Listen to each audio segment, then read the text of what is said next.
నమస్తే అండి. Welcome to our channel Jaishan kitchen. ఇవాళ నేను మీకు ఆమ్రస్ ఎలా చేసుకోవాలో చెప్తానండి. ముందుగా వీటికి కావాల్సినవి ఒక కప్పు మామిడికాయ ముక్కలండి. నేనైతే బంగినపల్లి తీసుకున్నాను. దీనికి నార్మల్గా అయితే ఆల్ఫెన్జో మ్యాంగోస్ చాలా బాగుంటాయండి. బట్ నాకు అవి దొరకలేదు, అందుకని నేను బంగినపల్లి తీసుకున్నాను. అలాగే ఒక 3 స్పూన్స్ షుగర్ మనము మామిడికాయ టేస్ట్ని బట్టి తీసుకోవాలి. అలాగే కాచి చల్లార్చుకున్న పాలు. ఫస్ట్ ఒక మిక్సీ జార్ తీసుకొని మనం కట్ చేసుకున్న మామిడికాయ ముక్కలు దాంట్లో వేసుకోవాలండి. ఆ తర్వాత మామిడికాయ టేస్ట్ని బట్టి ఒక 3 స్పూన్స్ షుగర్ వేసుకోవాలండి.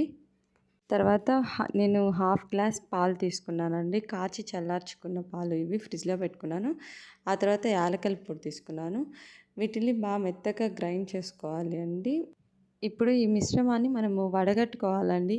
ఇందులో పీచు పదార్థాలు అట్లాంటివి ఏం లేకుండా నీట్గా వడగట్టుకొని తీసుకోవాలండి మనము. చూడండి, ఇలా నీట్గా మనం ఫిల్టర్ చేసి పెట్టుకోవాలండి. ఇది ఇలా చేసుకున్న తర్వాత కాసేపు ఫ్రిడ్జ్లో స్టోర్ చేసుకోవాలండి. మనము తినబోయే ఒక హాఫ్ అన్ అవర్. చూడండి, ఇది వేడి వేడి పూరితో చాలా చాలా టేస్టీగా ఉంటుందండి. నాకైతే ఇక్కడికి వచ్చాకే ఈ టేస్ట్ తెలుసండి, నార్త్ సైడ్. ఒక్కసారి మీరు ఇంట్లో ట్రై చేసి ఎలా ఉందో నాకు కామెంట్ సెక్షన్లో కామెంట్ చేయండి. అలాగే నా ఛానల్ లైక్ చేయండి, షేర్ చేయండి, సబ్స్క్రైబ్ చేయండి, పక్కన ఐకాన్ని క్లిక్ చేయండి. Thank you.